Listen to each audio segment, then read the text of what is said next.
ভয়াবহ বন্যায় ডুবছে বাংলাদেশ।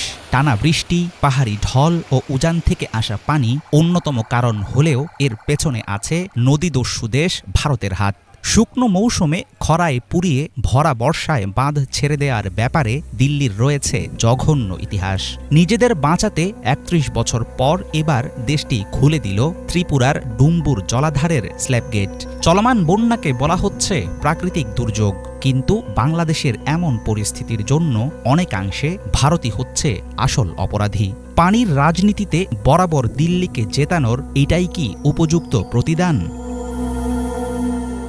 ঢাকার ঘনিষ্ঠ বন্ধু দাবি করে আসলেও দিল্লির একচোখা আচরণের কারণে রাজনৈতিক ও ভৌগোলিক দিক থেকে হুমকির মুখে আছে বাংলাদেশ।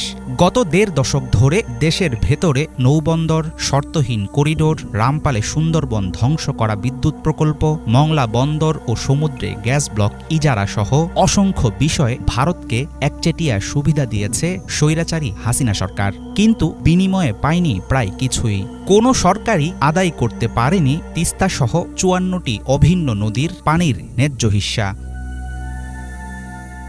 দীর্ঘদিন ধরে ভারতের একতরফা পানি প্রত্যাহার ও গজলডোবা বাঁধের কারণে প্রায় অচল ১৫০০ কোটি টাকা ব্যয়ে নির্মিত তিস্তা ব্যারেজ মরুভূমি হয়ে গেছে বিস্তীর্ণ অঞ্চল। ফারাক্কা বাঁধের কারণে পদ্মার ভাটি এলাকায় নেমে এসেছে চরম বিপর্যয়। মেঘনার উজানে বরাক নদে টিপাইমুখ বাঁধ বাড়াচ্ছে বাংলাদেশের বিপদ। প্রাণঘাতী হুমকি হয়ে দাঁড়াচ্ছে ভারতের আন্তঃনদী সংযোগ প্রকল্প। এর আওতায় ব্রহ্মপুত্র ও গঙ্গা থেকে আরও পানি সরিয়ে নেবে দেশটি। সেই পানি যাবে গুজরাট, হরিয়ানা, রাজস্থান, তামিলনাড়ুর মতো খরাপ্রবণ এলাকায়।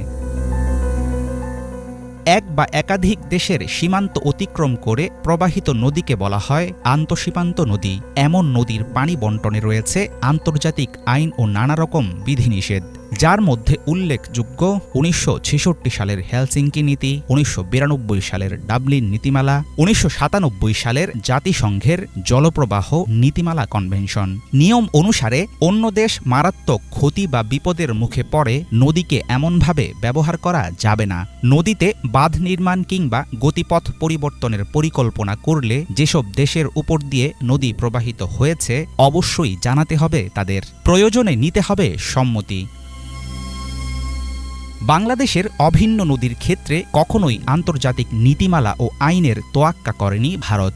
একতরফা পানি প্রত্যাহার, বর্ষায় ঘোষণা ছাড়াই ফ্লাডগেট খুলে দেয়া, আন্তঃসীমান্ত নদীগুলোতে ইচ্ছামতো বাঁধ নির্মাণ সহ তারা চালিয়ে যাচ্ছে খেয়ালখুশির রাজত্ব।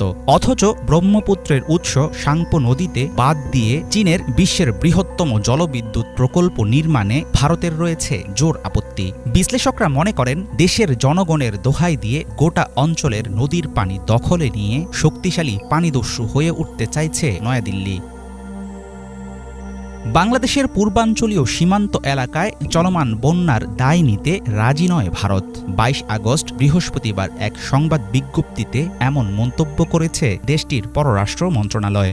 জলবায়ু ও ভৌগোলিক দৃষ্টিকোণ থেকে সঠিক মানলেও এই কথায় কাটবে না বন্যায় ক্ষতিগ্রস্ত প্রায় ২০ লাখ বাংলাদেশি মানুষের দুর্দশা। বিশেষজ্ঞরা মনে করেন অভিন্ন নদীর উপর ভারতের একচেটিয়া দখল ঠেকাতে শীঘ্রই বাংলাদেশকে চাইতে হবে আন্তর্জাতিক মহলের জোর হস্তক্ষেপ।